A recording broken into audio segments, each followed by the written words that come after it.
구약의 스토리들을 잠깐 되돌려보는 것으로 오늘 우리가 어디쯤 서 있는지를 이렇게 지목하고 그리고 오늘 이야기를 나누도록 하겠습니다. 태초부터 이야기, 창세기의 창조, 타락, 그리고 원역사, 그 이후에 하나님의 시선은 이제 12장부터 족장들에게로 향하죠. 아브라함, 이삭, 그리고 야곱, 요셉. 그러면서 요셉이 애굽에 가서 인생을 마감하며 창세기가 마쳐집니다. 이후에 모세와 함께한 출애굽 이야기들, 그리고 레위기, 민수기, 신명기가 쭉 이어지고요. 그 다음 세대가 여호수아와 함께한 가나안 정복 이야기입니다. 그리고 나서 삼손, 드보라, 온니엘 이런 이들과 같은 사사들 이야기가 이어지고, 그리고 나서 이스라엘의 왕정 시대가 펼쳐집니다. 사울 왕, 그리고 다윗 왕 한참 이어지는데 그게 이제 사무엘 상하에 나오고요. 그 다음이 오늘 우리가 대하는 열왕기 상하가 되겠습니다. 솔로몬부터 시작되어지는 이스라엘의 왕들 이야기가 되죠. 오늘 1장, 오늘 열왕기 상의 1장을 대하셨는데 혹시 펼치셨으면 맨 앞에 1절은 이렇게 시작됩니다. 다윗 왕이 나이 많아 늙으니 이불을 덮어도 따뜻하지 아니한지라. 여러분 굉장히 씁쓸하게 시작합니다. 엘라 골짜기에서 골리앗과 맞서 싸웠던 그 다윗 말입니다. 온 이스라엘과 당시 열국들을 이렇게 흔들었던 이스라엘의 다윗이 어느덧 늙었습니다. 참 쓸쓸하죠? 이불을 덮어도 따뜻하지 아니한지라. 그게 인생입니다. 그리고 여러분 1장 전체를 보시면 굉장히 많은 스토리들이 이렇게 저렇게 겹치는 것들을 보게 됩니다.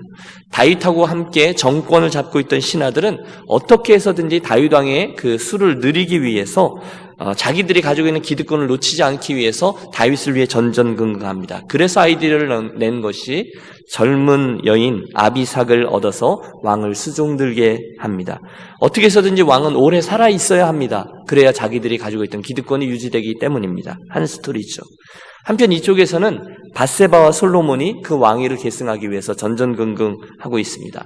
사독, 제사장 그 계열이 그 흐름을 따라 움직이며, 그런데 이제 본장이 시작되면서 또 다른 흐름 하나가 있는데 그것이 바로 왕자 아도니아와 요압 장군 그리고 아비아달 제사장의 왕위 찬탈 시도에 관한 것입니다. 1장의 5절과 6절을 보면 열왕기상을 여는 첫 번째 사건이 시작됩니다. 그때에 핫깃의 아들 아도니아가 스스로 높여서 이르기를 내가 왕이 되리라 하고 자기를 위하여 병거와 기병과 호위병 50명을 준비하니 그는 압살롬 다음에 태어난 자요 용모가 심히 준수한 자라. 그의 아버지가 내게 어찌하여 그리하였느냐 하는 말이요 한 번도 그를 섭섭하게 한 일이 없었더라. 여러분 그 당시 솔로몬은요 아직 어린 소년에 불과했습니다. 게다가 장성했던 왕자들 가운데 괜찮은 후보자들이 여럿 있었어요. 압살롬과 또 암논 이런 이들이 좋은 후보자들이었는데 이미 압살롬의 난이 지나간 때였어요. 이미 다 죽었다는 것이죠. 그러므로 아도니아는 서열로 볼 때 당연히 본인이 왕이 되어야 된다라고 생각했던 것입니다. 그뿐이 아닙니다. 본문에 의하면 그는 용모가 심히 준수한 자라. 너무너무 잘생겼다는 거예요. 그래서 자기 도취에 빠져 있습니다. 왕자병입니다. 게다가 그의 착각을 도운 것이 그의 아버지였던 다윗이 그에게 있어서 단 한 번도 그 아도니아에게 싫은 소리를 하지 않았다는 거예요. 내가 어찌하여 그리하였느냐? 꾸중 한 번 하지 않았다는 거예요.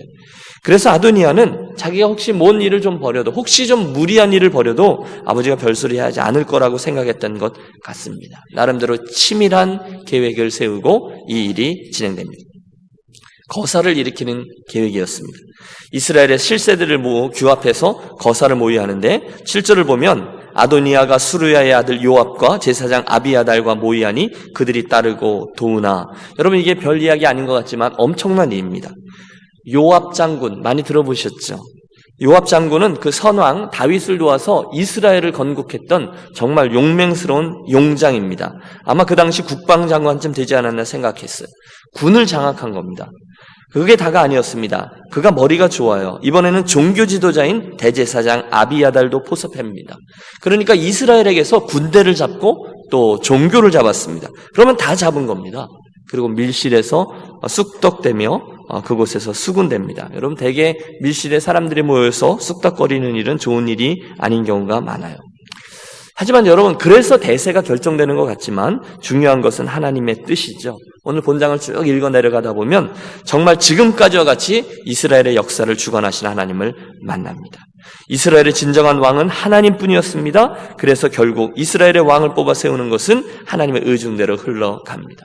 하나님이 허락하지 않으시면 아무리 아도니아가 정권을 잡고 군을 장악하고 종교계의 지원 사격을 받았다 해도 결국 왕이 될 수가 없는 것입니다. 결국 하나님의 뜻이 그대로 펼쳐지는 것을 오늘 본장에서 우리가 똑같이 보게 됩니다. 이어지는 말씀, 여러분 물론 모든 것이 그 아도니아의 계획대로 착착 진행이 돼 갔습니다.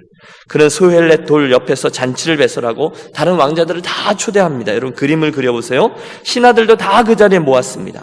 그리고는 그 잔치에서 자기 자신을 왕으로 선포한 후에 왕위를 자연스럽게 승계하려 계획합니다. 그리고 정말 그렇게 했습니다. 그리고 그대로 되었습니다. 여러분 생각해 보십시오. 커다란 연회가 배설되고요. 밖에는 수없이 많은 병사들이 또 기병들이 보병들이 도열하고 있습니다. 대다수의 왕자들이 참여했습니다. 이스라엘의 고관 대작들이 다 모여 있습니다. 그리고 그 멋있는 자리에서 그가 일어나 스스로 왕이라 선포하며 이스라엘 왕 노릇을 시작합니다. 그럴듯했죠. 모두 다 다윗 왕은 죽어가고 있으니 아마 이렇게 젊은 왕자와 함께 이렇게 가는 건가? 그렇게 생각했을지 모르겠어요. 그러나 모두 다 그렇게 생각해도 단 한 가지가 빠집니다. 하나님의 뜻이 빠졌습니다. 하나님 그 순간에 너 아닌데? 라고 말씀합니다. 내가 왕으로 세울 이는 따로 있는데? 라고 생각하십니다. 그 순간 하나님의 사람이었던 나단 선자가 아주 중요한 일을 하나 해내죠. 그는 지금 불법적으로 진행되고 있는 아도니아의 그 왕위 찬탈을 막아야 한다라고 생각했습니다.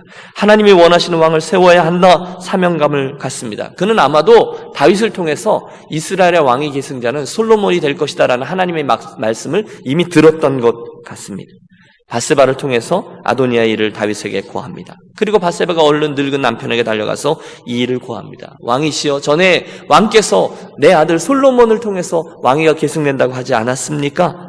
여러분, 다윗이 비록 몸은 늙었지만 판단력이 흐려지지 않습니다. 그래서 지금부터 사람의 뜻대로 왕이 서느냐 아니면 하나님의 약속대로 왕이 서느냐, 그 싸움이 시작되고 있는 것입니다. 여러분, 새벽 시간에 스토리가 계속 이어지는데 어떻게 좀 따라오고 계십니까? 사실 이 열왕기상 1장은요, 제가 쭉 설명하는 것보다 그냥 여러분 앉은 자리에서 이 1장을 쭉 읽어 내려가는 것이 훨씬 더 좋을 듯 싶기도 합니다. 왜냐면요, 여러분 이게 너무너무 박진감 있게 극적으로 이야기가 진행되고 있기 때문이에요. 여러분 드라마 사극 좋아하세요?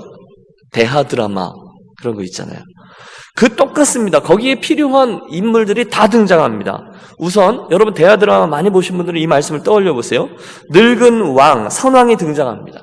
그의 첩이 등장합니다. 왕자들의 암투들, 대신들의 줄서기, 그리고 결정적인 순간에 등장하는 대왕 대비마마의 출현.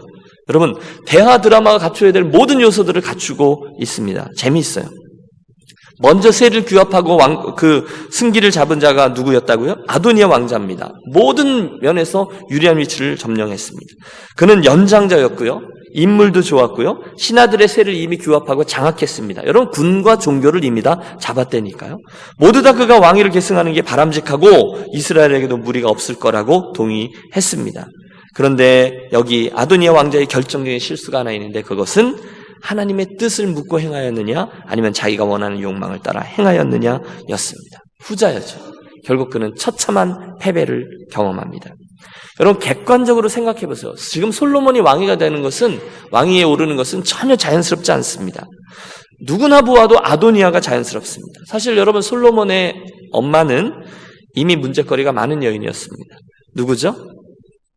밧세바입니다. 그의 아버지 다윗과 어머니 밧세바는 사실 불륜으로 시작됐던 관계가 아니었던가요? 오죽하면 그 불륜으로 태어났던 첫째 아이가 하나님의 진노로 인해서 죽고 말았겠습니까? 그래서 정상적으로 보면 솔로몬은 왕이 되어서는 안 될 결격 사유들을 여럿 가지고 있어요. 결정적으로 그는 지금 너무너무 어렸습니다. 그런데 무엇이 이를 가능케 합니까? 다른 것으로 설명이 안 됩니다. 그가 바로 하나님의 마음에 합했던 사람이었다라는 그 점이죠. 그의 아버지 다윗도 똑같았습니다. 다윗은 말죄였습니다. 하카톤이라고 하죠. 아버지조차도 별것 아니다 생각해서 소개하지 않았던 사람이었습니다. 그런데 하나님이 아셨어요. 내가 이새의 아들 다윗을 보니 내 마음에 합한 사람이라. 그리고 그에게 기름을 부으셨습니다. 똑같습니다. 사람들은 아도니아를 바라보지만 하나님은 지금 저 구석에 있는 솔로몬을 바라보십니다. 솔로몬 제다, 나는 저 솔로몬을 통해서 이스라엘의 왕조를 이어가겠다. 그리고 그 일촉즉발의 상황에서 하나님의 스토리가 이어져 가고 있습니다. 왕이시여. 왕께서 만약에 그 말씀을 기억하고 계시다면 아도니아를 통해서 지금 진행되고 있는 이 왕위 찬탈 음모를 보고만 계시면 아니 됩니다. 그리고 다윗과 밧세바가 행동을 개시합니다. 여러분 원래 사극을 보면요. 정치라는 게 피도 눈물도 없지 않습니까? 그러고 보면 아도니아가 조금 물른 데가 있었던 것 같아요. 보통의 경우는요. 여기까지 왔는데 만약에 아버지 왕이 끝까지 고집을 부리면서 자기에게 동조하지 않으면 어떻게 합니까? 대개 반란을 일으킨 아들이 그 아버지를 이렇게 암살하곤 합니다. 여러분 대부분이 그렇습니다. 그런데 오늘 이곳 이스라엘의 궁중에서 아도니아는 그 정도로 치밀하지는 못했던 것 같습니다. 그래서 다윗이 자기의 뜻을 선포하죠. 우리가 함께 했던 말씀을 보면 29절입니다. 왕이 이르되 내 생명을 환난에서 구하신 여호와께서 살아계심을 두고 맹세하노라.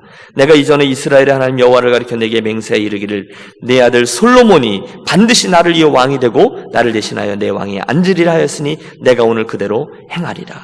하나님께서 이미 말씀하신 대로 아도니아가 왕이 되는 게 아니라 솔로몬이 왕이라는 것입니다. 그리고 그의 최측근 세 사람을 부릅니다. 나단 선지자, 그리고 제사장들 가운데 사독 제사장, 그리고 브나야라는 경호 실장입니다. 솔로몬을 데리고 성막이 있는 기혼 샘물가로 가서 거기서 기름을 부어 왕을 삼으라라는 것입니다. 여러분 제가 기혼 시내가를 가봤는데 거기가 이렇게 좀 저 밑으로 내려가서 위에서 잘 보이지 않습니다. 그렇다고 뭐 아주 뛰어나거나 아주 모든 사람들이 주목하는 그런 자리는 아닙니다. 그러나 의미 있는 곳이죠. 34절과 35절을 보면 거기서 제사장 사독과 선자 나단은 그에게 기름을 부어 이스라엘 왕으로 삼고 너희는 뿔나팔을 불며 솔로몬 왕은 만세수를 하옵소서 하고 그를 따라 올라오라. 그가 와서 내 왕위에 앉아 나를 대신하여 왕이 되리라. 내가 그를 세워 유다와 또 유다의 통치자로 지명하였느니라. 여러분 결국 다윗은 그의 인생의 마지막 사명, 그의 왕위를 이 아들 솔로몬에게 넘겨주고 은퇴하는데 성공하였습니다. 여러분 긴 이야기를 드렸는데요. 우리 본장에서 알게 됩니다. 이스라엘의 왕은 결국 누가 세웁니까? 네, 우리 하나님이 세우시죠. 결국은 당신께서 세우십니다. 하나님은 외모를 보지 않고 늘 중심을 보셨습니다. 그래서 하나님은 솔로몬의 중심도 보시고 그를 왕으로 세우십니다. 재미있는 것은 분위기가 확 반전된다는 거예요. 그 결과 모든 이스라엘들이 그를 왕으로 인정하고 저를 따르기로 맹세합니다. 이어진 말씀을 보면 결국 그들은 피리를 불고 환호성을 치고 양각 나팔 소리와 함께 솔로몬의 왕됨을 축하하고 있습니다. 여러분 그 장면을 그려보십시오. 이쪽에서 그의 형이었던 아도니아가 자기가 왕이다라고 선포하고 그럴듯한 행사를 하고 있는데 이쪽에서 빵빠레가 울리면서 솔로몬이 왕위에 등극하고 있는 겁니다. 그럼 궁금하죠. 아도니아는 어떻게 됐을까요? 망했죠. 여러분 사실 조금 전까지만 해도 아도니아가 얼마나 신이 났는지 몰라요. 아무도 그에게 반대 의사를 표시하지 않습니다. 그런데 저쪽에서 양각 나팔 소리와 함께 사람들의 환호성이 들리니까 이게 무슨 소리냐 물었더니 솔로몬이 이러저러해서 왕위에 올랐다는 것입니다. 순간 그들은 모두 자기들의 그 거사가 실패했다는 것을 알고 뿔뿔이 흩어집니다. 하나님이 세우신 권력과 하나님이 세우지 않은 권력의 그 차이가 극명히 대조됩니다. 슬픈 이야기, 반역죄가 드러난 아도니아는 죽임을 당하지 않기 위해 성소로 달려갑니다. 왜 달려갔을까요? 그곳에 가서 그 내구탱이는 제단 뿔을 붙잡습니다. 여러분 아시죠? 성전의 제단 뿔을 붙잡는 것은 하나님의 도우심을 구한다는 뜻이었거든요. 그래서 살인죄가 아닌 이상 그것을 붙잡은 이들은 죽임을 당하지 않게 돼 있었습니다. 그리고 솔로몬은 하나님의 말씀대로 저를 죽이지 않습니다. 만일 아도니아가 자기의 분수를 지키며 근신하는 모습으로 살아가면 절대로 죽이지 않겠노라 맹세합니다. 그런데 얼마 지나지 않아서 아도니아가 아버지의 첩이었던 그 수냄 여인 아비삭을 자기 아내로 달라고 구했다가 결국 솔로몬의 화를 인하여 죽게 됩니다. 교만하고 정신 못 차린 철없는 왕자의 난 그리고 끔찍한 최후였습니다. 자, 길게 말씀을 드렸는데요. 오늘 이 아도니아의 실패와 솔로몬의 등극 이야기를 통해서 우리가 배우는 바는 이것입니다. 세상의 역사는 반드시 하나님의 뜻대로 쓰여지고 결국 역사의 주인공은 그러므로 하나님이시다라는 사실이죠. 한번 따라해 주십시오. 하나님이 늘 주인공이십니다. 여러분 이게 굉장히 의미심장합니다. 우리가 출애굽기를 열면요. 이스라엘의 희망이었던 요셉의 죽음 이야기부터 시작되잖아요. 이스라엘 백성들이 다 요셉만 바라보고 있었을 시기입니다. 그의 죽음부터 시작됩니다. 여호수아는 뭘로 시작되는지 아세요? 모세의 죽음부터 시작합니다. 예외 없어요. 사사기는요, 여호수아의 죽음 이야기부터 시작합니다. 이스라엘 백성들의 소망이었던 당대 최고의 지도자들, 그들이 없으면 절대로 안 될 거라고 생각했던 이들이 세상을 떠나요. 하지만 역사는 아무런 상관없이 하나님의 손에 의해서 계속해서 진행된다는 것을 말합니다.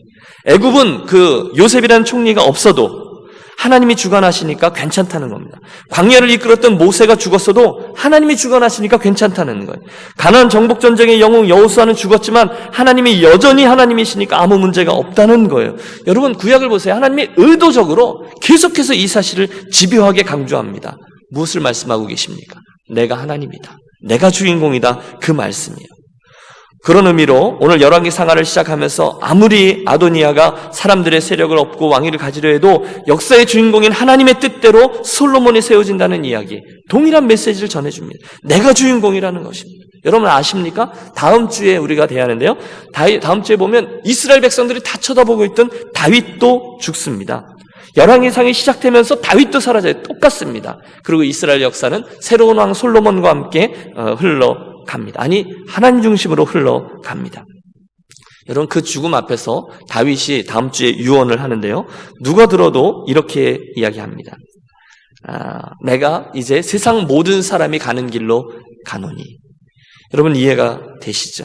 그러므로 다윗의 유언은 전도서에 나오는 대로 그러므로 하나님의 명령을 지켜 준행하며 살라라는 믿음의 선진들이 내렸던 모든 유언들과 똑같은 것으로 마무리됩니다. 하나님이 주인공이십니다. 여러분 한번 생각해 보십시오. 오늘 이 1장에 등장하는 수많은 사람들, 다윗, 아도니아, 솔로몬, 요압, 아비나달, 사독, 나단, 밧세바 등등, 여러분 그 수많은 사람들이 얼마나 애를 쓰며 동분서주하는지 모릅니다. 그런데 기억하십시오. 그들은 모두 다 조역일 뿐입니다. 심지어 요셉도 조역이었고요, 모세도 조역이었고요, 여호수아도 조역이었고요, 다윗도 조역입니다. 모두들 뛰어납니다. 그들이 없으면 안 될 것 같습니다. 그러나 웬걸요? 그들은 그때그때 자신들의 그 짧은 생애를 통해서 하나님의 허락하신 사명과 역사를 감당할 뿐입니다. 그러므로 여러분 인생을 통해서 하나님의 역사를 걱정하지 마십시오. 주인공이 건재하신데 우리 삶에 무엇이 문제겠습니까? 하나님은 심지어 돌들로도 아브라함의 자손을 만드시는 하나님이라 말씀하셨습니다. 저와 여러분에게 큰 평안함을 주고 또한 저와 여러분에게 겸손함을 주는 말씀입니다. 그러므로 기억하십시오. 하나님은 오늘도 살아계십니다. 그리고 그 하나님은 오늘 저와 여러분의 삶의 주변에서도 여전히 일하고 계십니다. 설교가 좀 길어지는데요. 저는 이 사실을 두 가지로만 우리 적용하며 묵상하고 함께 기도하려고 합니다. 바로 이 사실이요, 제가 길게 말씀드렸던 이 사건 속에서 우리가 얻게 되는 하나님 그분이 주인공입니다. 그분은 오늘도 여전히 제 삶에서 당신의 역사를 써나가는 그분이 주인공 되십니다. 이 사실에서 구체적인 두 가지만 묵상해 봅니다. 첫째, 그러므로 여러분 오늘 저와 여러분은 낙심할 필요가 전혀 없다는 것입니다. 할렐루야. 응? 한번 고백해 주십시오. 낙심할 필요가 헬로 여러분 다시 해볼까요? 낙심할 필요가 전혀 없습니다. 예, 여러분 오늘 저와 여러분의 삶에 별일들이 많습니다. 아니 멀리서 찾을 필요가 없습니다. 우리 유년 가족들 가운데서도 많이 편찮으신 분 계시고 주간에도 큰일이 한 번 있었잖아요. 경제적으로도 어려운 분도 계시고요. 또 여러분 비자 문제로 소갈이 하시는 분들도 계시죠. 그 이야기들을 들으면 저도 참 속이 상합니다. 솔직히 온몸에 힘이 다 빠질 때가 있습니다. 그러나 오늘도 여전히 주인공 되셔서 일하고 계신 하나님께로 우리들의 시선을 돌리면 여러분 그때 저와 여러분에게 새 힘이 솟을 줄로 믿습니다. 아무리 그래도 하나님이 망하신 게 아니잖아요. 아무리 그래도 여러분 그렇잖아요. 하나님께서 물질이 없어서 고생하는 게 아니잖아요. 그러면 다시금 새 힘이 옵니다. 그분이 주인공이고 나는 조역입니다. 내 삶에 아무리 힘든 일이 닥쳐도 하나님은 여전히 나를 위해서 베스트로, 당신의 영광을 위해서 베스트로 일하고 계시다라는 믿음이 있으니까 지금은 좀 어려워도, 지금은 내 가슴에 멍이 든 것 같아도 그분을 향한 믿음 때문에 다시금 일어나는 것입니다. 여러분 하나님은 이미 전도서의 말씀을 통해서 이런 일에 대해서 이미 그럴 거라고 말씀해 주셨어요. 형통한 날에는 기뻐하고 곤고한 날에는 생각하라. 하나님이 이 두 가지를 병행하게 하사 사람으로 그 장래일을 능히 헤아려 알지 못하게 하셨느니라. 여러분, 이게 신비라는 거예요. 형통한 날도 있을 수 있다는 거예요. 곤고한 날도 있을 수 있다는 거예요. 이게 왜 이래? 아니요, 원래 그렇다는 것입니다. 우리들의 인생이. 왜요? 그분에게 우리들의 시선을 돌리게 하기 위함입니다. 따라서 문제는 그 여러 일들이 계속 있는데 그때 하나님, 주인공 되신 그분의 팔을 바라보고 사느냐 아니면 바라보고 살지 못하느냐가 문제일 뿐입니다. 여러분, 우리가 연합리상을 열면서 주인공 되신 하나님, 그분을 바라보시면서 그분을 얻으면, 그분을 의지하면 그분의 역사 한가운데 우리들의 삶이 빚어지는 것을 경험케 될 것입니다. 두 번째, 하나님이 주인공이다라는 사실을 분명히 믿는다는 것은 그러므로 나는 그분이 기뻐하시는 인생을 살아야 되겠구나라는 결단입니다. 교통체증이 너무 심할 때, 우리 이번에도 멕시칼리에 다녀서 올 때 말입니다. 순간의 실수로 이쪽 라인에 서고 저쪽 라인에 서가 국경인데요. 이쪽 라인에 제가 이쪽이 빠를 것 같다 이쪽으로 섰어요. 그랬더니 차 2대가 섰습니다. 그리고 이쪽 라인에 다른 여러 우리 나머지 차가 섰고요. 그런데 중간에 마음이 약해져서 장로님이 모시는 자리인데, 장로님 이쪽으로 다시 가시죠. 딴 사람들하고 같이 가야죠. 그리고 이렇게 들어갔거든요. 그런데 저희 차는 들어갔는데 한 대는 끝까지 그냥 갔어요. 유윤재 집사 차인데요. 1시간이나 일찍 들어가 버렸습니다. 어제까지 몰라서 괜찮았는데 어제 그 얘기를 듣는데 굉장히 마음이 안 좋더라고요. 여러분, 교통체증 중에 줄을 잘못 서서 내 차보다 옆에 있는 차들이 쭉쭉 빠지면 얼마나 속이 터지는지 모릅니다. 막 이렇게 맥박이 막 빨라지고 그렇죠. 그런데 그건 세상의 줄이잖아요. 1시간 차이 나는 줄이지만 영혼의 운명이 결정되는 줄이라고 생각해 보십시오. 이건 보통 심각한 일이 아닙니다.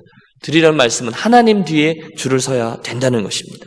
그분이 내 인생의 주인이라고 정말로 믿는다면 그분 뒤에 줄 서는 거고요. 그분께서 기뻐하시는 거 생각해야 된다는 거죠. 남겨진 내 인생 얼마 되지 않는데 영원이라는 시간에 비하면 너무도 짧은 이 시간을 하나님께 인정받는 조역으로서, 그분은 주인공이고 주연이니까 나는 조역으로 내 인생을 살아가야 되겠다라는 것을 선택하고 그렇게 사는 겁니다. 여러분, 이 결단만 분명하면요, 예수 믿는 게 굉장히 쉬워집니다.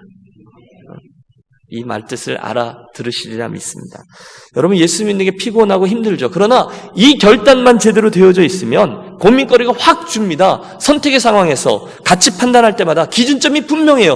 너무너무 쉬워요. 하나님께서 뭘 더 기뻐하실까? 그러면 간단합니다. 다윗도 중요하고 아도니아도 중요하고 솔로몬도 중요하지만 사실 여러분, 그도 가고 저도 여러분도 다 갈 것입니다. 죄송합니다. 곧 우리는 하나님 앞에 설 겁니다. 따라서 그 인생의 과정을 통해서 우리는 반드시 하나님의 영광과 하나님께서 가장 귀하게 여기는 것, 잃어버려진 영혼, 당신을 모르는 이들이 당신께로 돌이켜 영원히 그분을 영원롭게 하는 그 영광 돌리는 일을 위해서 그들을 구원하는 일에 저와 여러분의 인생들이 사용되어야 될 것입니다. 말씀을 맺습니다. 열왕기상을 열면서 가장 먼저 그분이 하나님이시고 내 인생은 그분의 영광스러움을 위한 선한 도구가 되어야 한다, 분명히 직시하는 이 아침 저와 여러분이 되시기를 권합니다. 묵상을 하려고 하는데요, 그분이 주인공이시지, 언제나 그분이 주인공이시고 나는 그분의 역사 속에 나의 사명을 감당해야 되는 조연이지, 깊게 묵상하며 재정비하시길 바랍니다. 그렇다면 오늘 저와 여러분 삶의 모든 이슈들이 자연스럽게 재정비될 것입니다. 조금 안 돼도 괜찮아, 그분이 주인공이신데 여유가 있습니다. 갈등과 판단의 순간이 있지만 그분 앞에서 인정받는 것, 그분 뒤에 줄 서는 것을 우선순위로 결정하면 나머지 인생이 굉장히 쉬워질 것입니다. 이 아침 기도하실 때 이 수많은 등장인물들 가운데 여러분 쑥 들어가십시오. 그리고 그 몇 개의 흐름들 가운데 어떻게 하나님의 뜻과 흐름이 흘러가고 있는지를 잘 보시고, 저도 여러분도 그분의 뜻과 흐름에 우리 삶을 다시금 조율하는 복된 기도의 시간이 되시기를 축복합니다.